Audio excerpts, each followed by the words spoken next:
Hi, today we're going to be reading The Smartest Giant in Town. I hope you enjoy it. George was a giant, the scruffiest giant in town. He always wore the same pair of old brown sandals and the same old patched up gown. I wish I wasn't the scruffiest giant in town, he said sadly. But one day, George noticed a new shop. It was full of smart clothes. So he bought a smart shirt, a smart pair of trousers, a smart belt, a smart stripy tie, some smart socks with diamonds up the sides, and a pair of smart shiny shoes. Now I'm the smartest giant in town, he said proudly. George left his old clothes behind in the shop. He was about to go home when he heard a sound. On the pavement stood a giraffe who was sniffing sadly. "What's the matter?" asked George. "It's my neck," said the giraffe. "It's so very long and so very cold.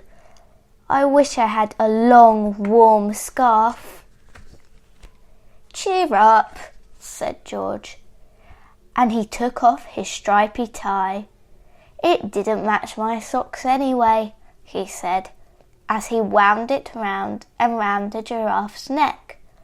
It made a wonderful scarf.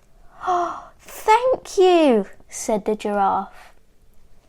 As George strode towards home, he sang to himself, "My tie is a scarf for a cold giraffe, but look me up and down. I'm the smartest giant in town." George came to a river. On a boat stood a goat who was bleating loudly. "What's the matter?" asked George. "It's my sail," said the goat.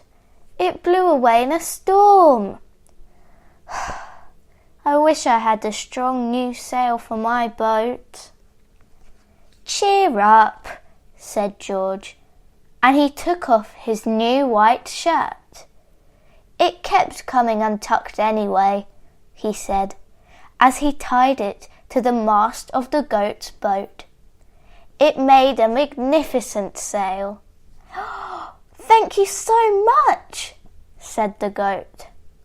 George strode on, singing to himself, "My tie is a scarf for a cold giraffe. My shirt's on a boat as a sail for a goat. But look me up and down, I'm the smartest giant in town." George came to a tiny ruined house. Beside the house stood a white mouse with lots of baby mice. They were all squeaking. "What's the matter?" asked George. "It's our house," squeaked the mother mouse. "It burnt down, and now we have nowhere to live. I wish we had a nice new house." "Cheer up," said George, and he took off one of his shiny shoes. "It was giving me blisters anyway," he said, as the mouse and her babies scrambled inside. The shoe made a perfect home for them. "Thank you," they squeaked. George had to hop along the road now, but he didn't mind. As he hopped, he sang to himself, "My tie is a scarf for a cold giraffe. My shirt's on a boat as a sail for a goat. My shoe is a house for a little white mouse. But look me up and down, I'm the smartest giant in town." George came to a campsite. Beside a tent stood a fox who was crying. "What's the matter?" asked George. "It's my sleeping bag," said the fox. I dropped it in a puddle. I wish I had a warm, dry sleeping bag." "Cheer up," said George, as he took off one of his socks with the diamonds up the sides. "It was tickling my toes anyway," he said, as the fox snuggled into it. "It makes a very fine sleeping bag." "Thank you," said the fox. George hopped on, singing to himself, "My tie is a scarf for a cold giraffe. My shirt's on a boat as a sail for a goat. My shoe is a house for a little white mouse. One of my socks is a bed for a fox. But look me up and down, I'm the smartest giant in town." George came to a big squelchy bog. Beside the bog stood a dog who was howling. "What's the matter?" asked George. "It's this bog," said the dog. "I need to get across, but I keep getting stuck in the mud. I wish there was a safe, dry path." "Cheer up," said George, and he took off his smart new belt. "It was squashing my tummy anyway," he said, as he laid it down over the bog. "It made an excellent path." "Thank you," said the dog. The wind started to blow, but George didn't mind. He hopped on, singing to himself, "My tie is a scarf for a cold giraffe. My shirt's on a boat as a sail for a goat. My shoe is a house for a little white mouse.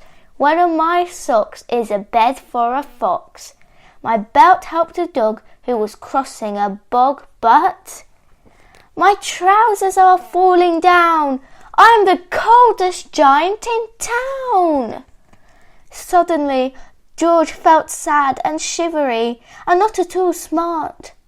He stood on one foot and thought, "I have to go back to the shop and buy some more clothes," he decided.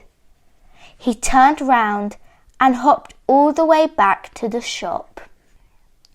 But when he got there, it was closed. "Oh no!" cried George. He sank down onto the doorstep and a tear ran down his nose. He felt as sad as all the animals he had met on his way home.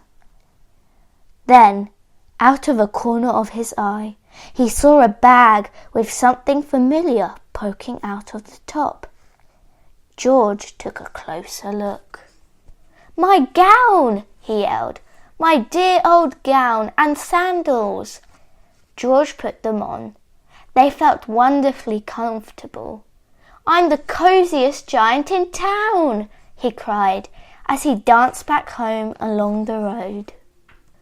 Outside his front door stood all the animals he had helped. They were carrying an enormous present. "Come on, George," they said. "Open it." George untied the ribbon. Inside was a beautiful gold paper crown and a card.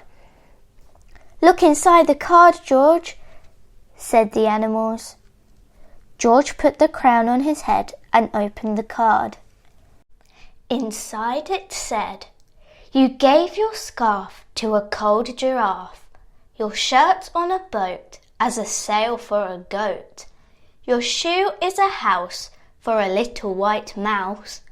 One of your socks is a bed for a fox. Your belt helped a dog who was crossing a bog. So here is a very fine crown to go with the sandals and gown of the kindest giant in town." That book was called The Smartest Giant in Town. Don't forget to help your friends like the giant did in this story. See you tomorrow. Good night.